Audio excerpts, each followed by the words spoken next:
Welcome to The Cap, where we are here to speak with college reps and other professionals in the field of college admissions to help answer all your questions and guide you through every step of the process. So if you're serious about college admissions, you've come to the right place. Are you ready? Let's talk about it. And now, here's your host, Dr. John Durante. Welcome to The Cap, the College Admissions Process Podcast. I am your host, John Durante, and I am here to introduce you to college admissions representatives and other professionals in the field of college admissions. Our purpose is to serve you, the students and parents, so that you may gain insight straight from the people who ultimately make the decisions. Regardless of whether you will apply to a particular school being highlighted, you should listen to all of the episodes, as each guest will give you tremendous insight and advice on every aspect of the college admissions process, prompting you to come up with your own follow-up questions for when you visit campus or meet with a college admissions representative yourself. Lastly, if you have any questions you'd like me to cover on future episodes or any comments you'd like to share, please email me at collegeadmissionstalk@gmail.com. And don't forget to visit our website at www.collegeadmissionstalk.com. So are you ready? Let's talk about it. Welcome to The Cap, the College Admissions Process Podcast. I am John Durante, your host, and it gives me great pleasure to introduce to you today Hillary Fernandes, who is the Associate Director of Admissions at the Cooper Union. Hillary, how are you today? And thank you so much for being with us. I'm doing great, John. Thank you so much for having me. I appreciate it. It is our pleasure. So, Hillary, why don't you tell us about yourself and how did you end up in admissions? Sure. So I have been at Cooper for close to 3 years. I have a long background in education, very little of it in admissions up to the point of joining Cooper. However, I had done seasonal reading at Stanford for 3 years and loved reading the applications and getting to know students and their stories, and really felt that the next logical move for me would be to join a place where I could get to know those students both on paper as they applied and then once they joined the university. And that's how I wound up in admissions. And it's been exactly as fulfilling as I expected. Well, that's terrific, and it's so great to have you. So, Hillary, tell us, what is it about Cooper Union, and think in terms of both inside of the classroom and beyond, that makes it so appealing for so many students to want to apply and ultimately attend? I think the big differentiator with Cooper is that we have such a focus on societal impact. So it really matters to us whether students choose to pursue a degree in art or architecture or engineering, that they're thinking about the ways that the knowledge they gain and the experience that they gain over their 4 or 5 years with us will translate into opportunities to change the society around them. So, whether that's coming in and doing research as early as their freshman year with a faculty member on a project that they're excited about, or something that a student brings in and says to a faculty member, I'm really interested in pursuing this. Can you help me? And having the faculty member say, yeah, that's a great idea. I don't know why we haven't been doing work in that before. Or an internship where they go in and do on the ground work, helping with post operational infection rates in hospitals, and reducing those, or going and studying microplastics and figuring out ways to reduce the impact that those are having on an ecological front, or going and doing a study with a practicing artist in another country and then bringing those experiences back into the classroom to assist future artists. Those are all impactful things that are happening every day at Cooper. And I think students come to us because they recognize that they're going to be in a really collaborative environment, a small setting with very close interaction with faculty members, and the opportunity to not only be known on campus, but then to be known in the broader world once they leave. And on campus, because we are located in the heart of the East Village, there's so much that students are able to bring in from their day-to-day experience that they can then reflect on and think about in a classroom setting, about challenges that need to be addressed and about opportunities that exist in the area. And it's just, it all accumulates in a remarkably unique opportunity for students. Well, those all sound like wonderful opportunities, and I do know quite a few students that attended Cooper Union and some that are still there, and nothing but great things to say about the professors and the overall experience. So it's a testament to the work that you guys do in admissions, but also in terms of keeping students happy on campus. I read a statistic recently that 94% of the freshman class actually return, which is just an astonishing number. So, Hillary, in terms of applying, can you explain to us the different ways that students can apply to the Cooper Union? Yeah, so we have a very unique application process aside from the common application. So everybody who applies to Cooper starts by doing the common application. If you're applying to the School of Engineering, you would need two letters of recommendation, and one of those would need to come from a STEM instructor. For architecture, we ask that you also include two letters of recommendation. And for art, we're looking for one letter of recommendation from an art teacher. So those are the preliminary basic pieces that we're hoping for within the common application. Beyond that, for engineers, we're going to ask that you complete the supplemental questions that we ask. So those are threefold. The first is, why are you applying to Cooper? What specifically about us is attractive to you and will help you to formulate your future path? And then secondarily, why are you pursuing your chosen major? So at Cooper, you do need to apply to the specific major within the School of Engineering that you plan to pursue.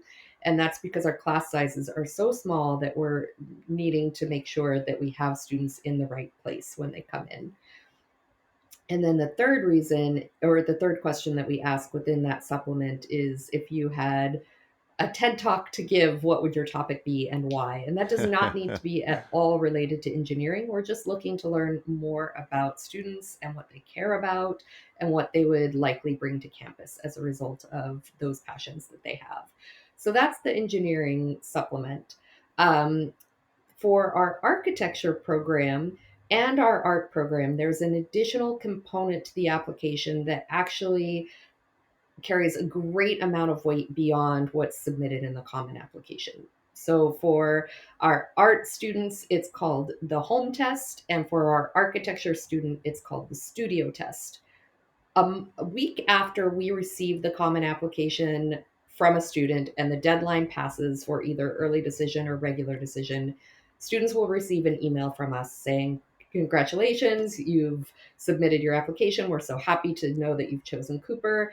Now here's the next part. And they get a month to work on this project. So for architecture students and for art students both, you're going to receive a number of visual prompts that we want to have you react to. So we're looking to learn more about how you view the world around you from a design standpoint, what you think about when you're evaluating a piece of art or an architectural rendering of a building.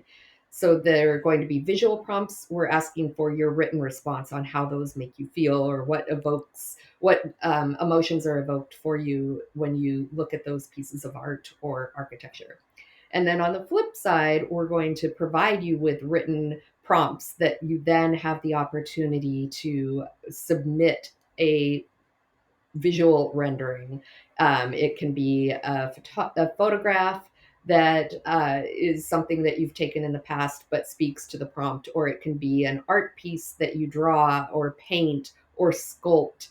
Or it can be a piece of performance art for the art test. And then for architecture students, it could be a drawing, it can be a rendering of a building, and the parameters for the project are very, very specific and very detailed. And it's really important that applicants very, very carefully read through those parameters so that their works can be submitted for those home and studio tests. It's also important to note that it's the faculty themselves who are evaluating those submissions from students, and that there are opportunities to meet with faculty members in advance of the application process. So I'll speak more I'm sure down the road about our open house opportunities, which are a great chance for students to come and get that early feedback from faculty members before they put everything on the line in their application. Hey, podcast friends, are you or someone you know in need of some custom college gear? Prep Sportswear carries a wide variety of college fan gear and apparel, including t shirts, sweatshirts, hoodies, hats, and so much more. So, whether you're getting ready to go to the game, hanging out on campus, organizing a college bed decorating party, or you're simply looking to build upon your college gear, Prep Sportswear has you covered. Check out our Prep Sportswear affiliate partnership link in the show notes for all the details. As an affiliate partner with Prep Sportswear, the podcast does receive a small commission if you make a purchase. But rest assured that we would only promote products that we believe in and feel that would benefit our listeners. And now, back to the show. Well, we appreciate that comprehensive overview of the application process to the engineering majors, architecture, or the fine arts. That's terrific, Hillary. What kind of scholarship opportunities do you offer for academic achievement? Every student who's admitted to the Cooper Union receives a half price tuition scholarship immediately upon acceptance, and that's valued at $22,275 a year. Our tuition does not change year to year, so there's no hidden surprises that are coming once you're a sophomore or a junior. And that scholarship is yours for every year of undergraduate attendance, for engineering students and art students for the 4 years that it would take to get your undergraduate degree, and for our architecture students for all 5 years that it would take to receive their undergraduate degree in architecture. We also evaluate every student for additional merit aid, smaller amounts than the half price tuition scholarship, but that is immediately done through the application process, and there are no additional applications that are required for that. And then the FAFSA is also a very important part of our process because a number of students pay significantly less than our advertised rate given the amount of need based aid that we're able to provide. Well, that's really good to know. And wow, what an opportunity for students to basically come to school for half price. No wonder so That's many right. people apply and ultimately want to attend. So, speaking of the students, what is the average profile, Hillary, of the current freshman class? Because we are so small, we are highly competitive. And so for our engineering students, we are looking for you to have taken the highest levels of math and science classes that are available to you, particularly within calculus and physics. And we want you to have done very, very well on those. We also would like for students who are taking those high level classes to also take the AP or IB exams that correspond to their achievements in those courses. Our art students typically, it's hard to give an academic profile for them because it's so varied, but they're really able to showcase their artistic potential and their artistic talent through both the home test and also the portfolio that we would ask that they submit. And our architecture students are kind of a cross between the two. So they will have taken calculus and generally physics, which leads to aiding them in the mathematical requirements that they'll face as an architecture student. But they've also had some experience in art classes and thinking about design, whether formal or informal. Profile overall for students tends to be that we draw heavily from the tri state region. We try very hard to balance that out with students from across the country. So, really bringing some diverse experience of where people are from and also diversity in terms of the class makeup itself. And we also look for gender balance within the classes at all three schools. Well, that's really good to know. And Hillary, do you use the student's high school GPA as indicated on their transcript, or do you recalculate the GPA using your own metrics?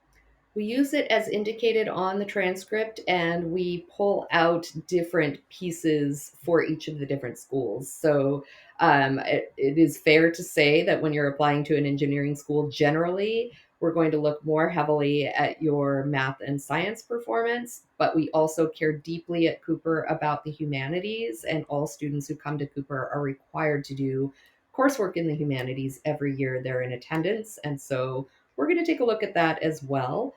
And we do not recalculate GPA. We tend to go with the school profile that's included in order to know how the school wants us to utilize the data that's been provided. Understood. And what advice would you give a student if they fall lower than the mid 50% of the current freshman class, as described earlier? Should they apply, and how can they enhance their overall application?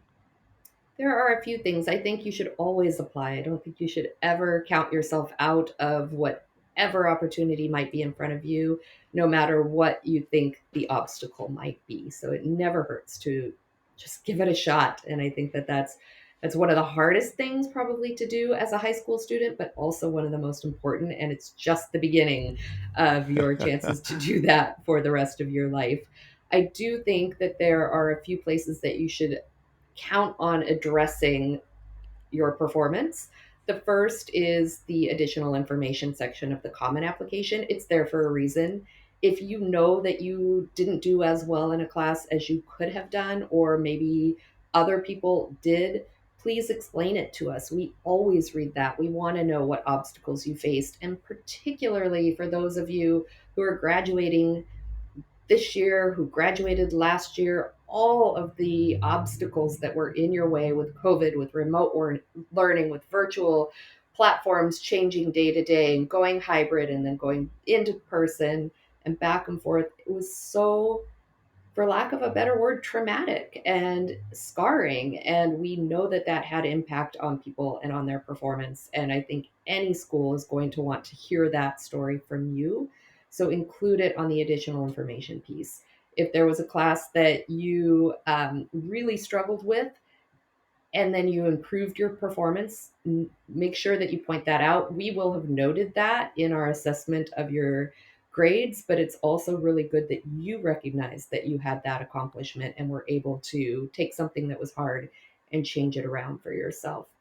The other place that I would address it would be in tying into other things that might be equally as impressive as someone else's GPA. So someone else may have the perfect GPA, the perfect test scores, if assuming tests are being evaluated at a particular school. You might have really committed yourself to extracurricular opportunities that make you an outstanding applicant in other ways and that are not replicable talents. And so maybe you were on the robotics team and you contributed an original idea that made a huge difference for the performance of that team. Or maybe you're an artist who created something that has achieved recognition at some level or some place. And so, including those aspects of your application and allowing them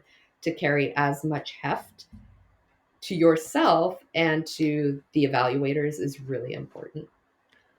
Well, that's terrific advice. And the point being, again, that the transcript shows the rigor of the coursework, the grades, but anytime that you could give a little bit more insight, you mentioned robotics and whether you took certain initiatives or leadership roles, anything that you can do, students, to let the admissions counselor not only see the rigor of your courses and your grades, but also how you took initiative, how you stepped up as a leader so that they could get some insight into your personality and character will only help you. So great advice, Hillary. Truly appreciate it. In terms of demonstrated interest, how often should a student visit the campus? And do you keep track of such things, whether in person or virtual, to try and determine their intent to attend? And is there anything else that students can do to demonstrate their interest? We don't formally keep track as a metric, although we do have a system that tells us if you've attended a tour on campus, which we think is just a great way to understand Cooper as a distinct university that doesn't have a traditional campus. It's pretty important that you know that and are comfortable with it before you decide that this is where you want to come. It would be a really interesting reaction to see somebody who didn't know that come to campus on the first day and think, wait, what have I gotten myself into? And so it's it's much more important for you to have that experience than for us to use it as an evaluation tool. What I do think is really important is attendance at the open house. So in the fall, we will have open houses for engineering, for art, and for architecture. You can come in, you can speak to faculty members, you can talk to current students, you can see the research that they're participating in and the projects that they're working on, and tour the labs and the facilities. And that is such an outstanding way to gather information, whether it's at Cooper or any other school. If you are local, it's so much easier to do that. And a lot of schools are doing many more virtual outreach options as well, because we know that for those of you who aren't, you need to have that same level of understanding. So I would say sign up for the email lists and any other information that you can get from various schools to find out when they're going to open their doors. I think every school does this, and it's a terrific way to really get a sense of what the feel is of the campus, what the students are like, and to see how you would fit there if that's the right feel for you as your next step. The one piece that I said I'd come back to for art and architecture students at our open houses, we do have a portfolio review that faculty will sit down with you and go through your current work and give you feedback on that so that you have a better sense of what to prepare for the application process. Well, that's great information to know and emphasizes yet again how important it is to attend that open house. I didn't That's know that right. they reviewed a portfolio for you, which is a wonderful piece of information. So thank you for that. Hillary, what are some examples of college essays that really stuck with you in terms of the fact that when you read them, you thought, this kid really needs to come to Cooper Union? Oh, there are so many. um, and I think I'll divide this into two pieces. One for the personal statement within the common application. The ones that really stay with me are the students who jump off the page. They are able to tell a story, and it doesn't have to be anything deep. It's not some experience that they had that changed their life. It's a glimpse of who they are in their regular life. It's a 5 minute snippet of their experience with a grandparent or with a brother or a classmate. The one that sticks with me the most is somebody who was driving with his grandfather and listening to a mixtape, and the songs that he was playing for his grandfather and his grandfather's reaction to those songs, and then his grandfather telling him what good music actually was. That essay, I could probably recite it word for word. I read it so many times. I felt like I knew this kid so well just from that one page. It was one page and it was so delightfully done. So that's one. And then the second piece is the supplemental questions. For the engineering school in particular, we really, really care about these, probably more than some of the other aspects that you might be thinking matter as an applicant. We want to know what you want to do with your degree. We want to know the things that you're thinking about, even now, about the impact that you can have down the road and why you're interested in a particular area of engineering, why it speaks to you, even if you don't have any experience within that field. Just there's something that's drawing you in that direction, and we're just incredibly curious to know what it is.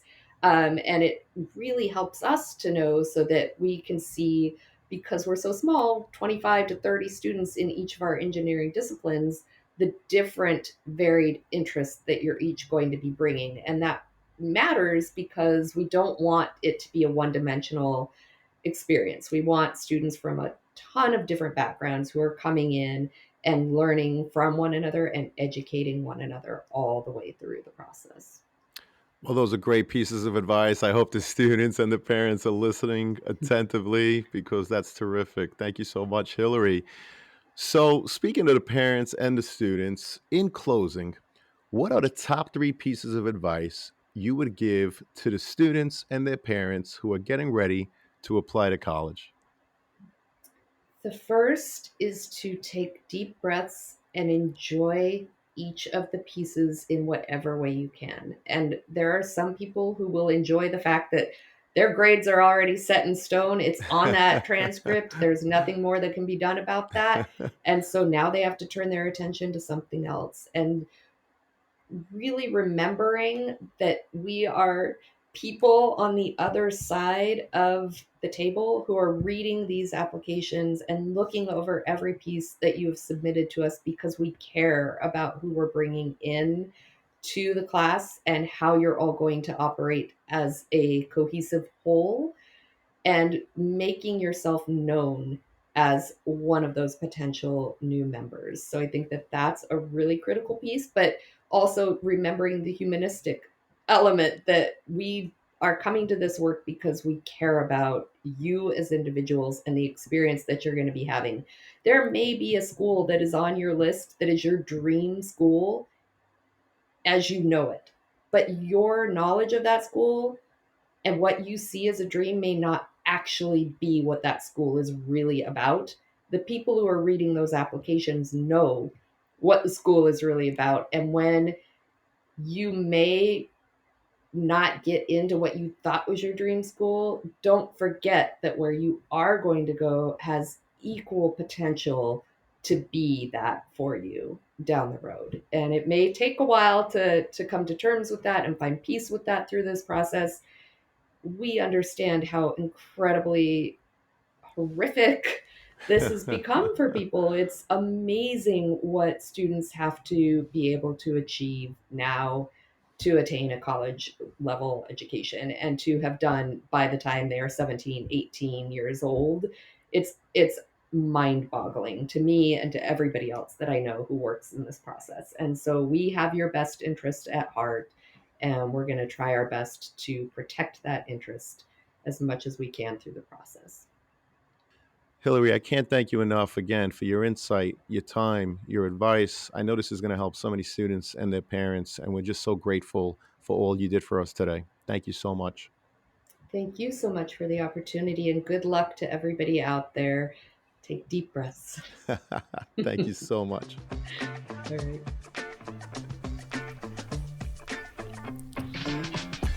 Thank you for joining us on this episode of the CAP, the College Admissions Process Podcast. We hope you enjoyed the show. If you did, please don't forget to tell a friend and follow us on Facebook, Instagram, Twitter, and wherever you listen to your podcasts. I am your host, John Durante, and I look forward to seeing you on the next episode of the CAP. What's up, podcast friends? I'm happy to share that we've teamed up with Dormco to make your dorm decorating a lot easier. Why Dormco? They offer quality and durability, affordability, and a wide selection for bedding to storage solutions and everything in between for your dorm room. So if you or anyone you know is looking to decorate your dorm, see the affiliate partnership link in the show notes for Dormco, your one-stop for stylish, affordable, and quality dorm essentials. Please note that if you make a purchase through any of our affiliate links, the podcast gets a commission, but rest assured that we would only promote products that we believe in and feel would benefit our listeners. Thank you all, and best wishes.